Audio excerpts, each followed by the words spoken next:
Good afternoon, everyone, and happy St. Patrick's Day. I'm Mary Helen Dellinger, curator of the Manassas Museum. Thank you for joining us today for our weekly Spotlight on History. As you can see, we are in collection storage here in one of the aisles of collection storage to look at 3 old business machines that were used in local businesses or offices in the early 20th century. But before we get to that, a bit of trivia. I know you guys have missed my trivia. On this date in 1868, the first machine that canceled postage stamps received a patent. So that leads us to this really neat check writing machine right here on the table in front of us. So this is a really neat check writing machine called a Protectograph check writer. This model dates to about 1913. This particular one was used in the People's Bank of Manassas. The machine itself was made by a G.W. Todd Company of Rochester, New York, and it was supposed to prevent fraud by imprinting the amount of the check right on the check itself. So you didn't handwrite it on there and imprint it, and that was supposed to mean that the check could not be altered. So the machine did not require electricity, it was all hand operated. So the amount to be printed on the check was set here on this yellow part, and this machine today is we don't want to slide this up and down because it's a little bit stuck there, so I don't want to force it. The check to be put into the machine was placed here, face up, so you would place your check right there on the tray. Then you turned this handle and it would roll the check through and it would come out the other side printed and ready to go. So that's how they did it. Now I wondered just how widespread the use of these machines were, so I looked it up because you can find just about anything on Google these days. And on the site for the Early Office Museum, yes, that's a real thing, there was this information from an ad that ran in newspapers in 1913. For 14 years, the Protectograph system has safeguarded the biggest bank accounts in the world, used by the U.S. Treasury and other government departments, by at least 90% of the commercial banks, and by some 150,000 progressive business houses, large and small. All right, so now let's look at this Burrows adding machine, the second piece I want to share with you today, named after its inventor, William S. Burrows. He started out as a clerk in the banking industry, working as such for 5 years, found that extremely tedious, so he left to become an inventor. And he was very determined to make a machine to add numbers because that's what he had done in the bank for so long, and you had to do that by hand. So after years of trial and error and laboring through various funding issues and trying to convince people that he had an idea that would work, he successfully built the world's first adding machine. That's a little bit different from a calculator. This particular example was created in 1911, and it's number 9 from that first series of machines. There are various ones if you go online and look.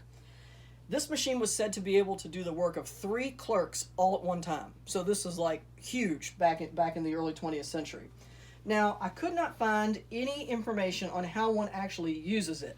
I'm sure that if you've used any type of adding machine, which I have never done, this might look familiar to you. The only information that I could determine is that the red buttons across the top zero out the column underneath. So we do know that. This particular model, which, by the way, the reason it's on the floor is that it's extremely heavy and we did not want to try and pick it up and put it on the table.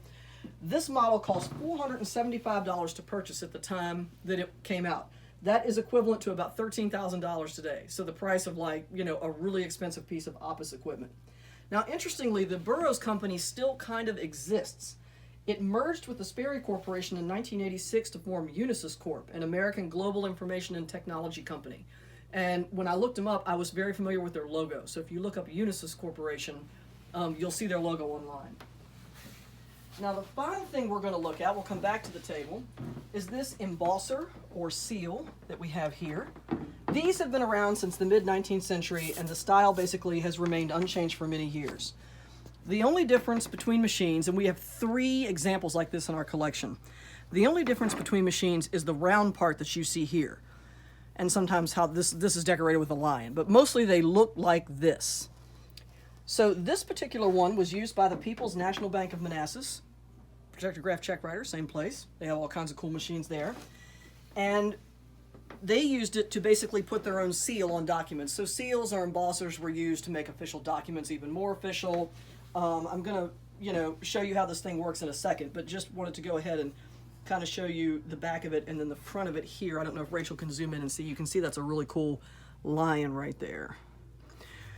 So anyway, how this worked was you would stick a piece of paper in between the 2 parts of this round seal, like this. See how that slides in there? And then you would press down on the handle. I'm not going to press down too hard.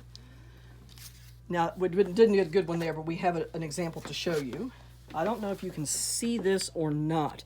It says the People's Bank, National Bank, Manassas on it. So this would be embossed on the paper. Now, how this works is the seal inside is embossed or raised on the top part of the round thing, or debossed or indented on the bottom. So when you put a piece of paper in there and you compress the seal, the paper is sandwiched in between the indented part and the raised part, and that's what causes the seal to appear on the paper. This type of machine is still actually in use today, but they're all smaller now and they're handheld. If you've ever gotten anything notarized, that's what this is. That's an embosser. It's the same thing, they're just much smaller and much lighter weight. So there you have it. 3 old office machines used in local businesses nearly 100 years ago. That's all we have for today, but I hope you'll join me next week when we're back in our Power of Play exhibit for a special presentation on a toy that is perfect to showcase during Women's History Month. I'll see you then.